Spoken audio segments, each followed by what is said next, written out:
Hello everyone, আসসালামু আলাইকুম।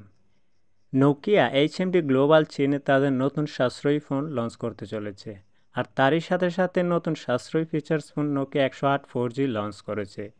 খুব সাশ্রয়ী মূল্যে এই ফোনটি লঞ্চ করতে চলেছে। আর নোকিয়া 108 4G ফোনটিতে 4G ভোল্টেজ সংযোগ সহ এসেছে, যা তার শ্রেণীর মধ্যে অনেক ব্যতিক্রমী। ফোনটিতে ক্যামেরা না থাকলেও এতে একটি T9 keyboard, 3.5 mm headphone Jack এবং একটি এলইডি ফ্ল্যাশ লাইটও রয়েছে।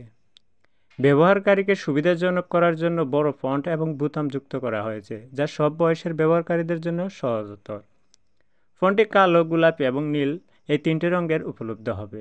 বর্তমানে এটি চীনের ফ্রি সেলে পাওয়া যাচ্ছে, তবে অন্যান্য বাজার এটি কবে পাওয়া যাবে তা এখনও জানা যায়নি। চীনের নোকিয়া 108 4G লঞ্চের মাধ্যমে এইচএমডি গ্লোবাল নোকিয়া ব্র্যান্ডের ফিচার্স ফোনের বাজারে নিজেদের দৃঢ় অবস্থান বজায় রাখার জন্য মনোযোগ দিয়েছে, বিশেষ করে চীন এবং ভারতের মতো বাজারে যেখানে এখনও সাধারণ মানুষের ফোনের চাহিদা অনেক বেশি।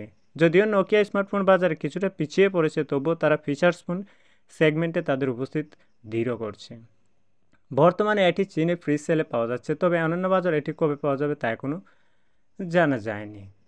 তো আপনাদেরকে মনে রাখে ভালো যে এই ফোনটি অত্যন্ত খুবই ভালো একটি ফোন। আশা করি অবশ্যই যারা সংগ্রহ করবে এই ফোনটি অনেক অনেক ব্যবহার করে মজা পাবে। ভিডিওটি ছিল আজকের মতো এ পর্যন্তই। আল্লাহ হাফেজ।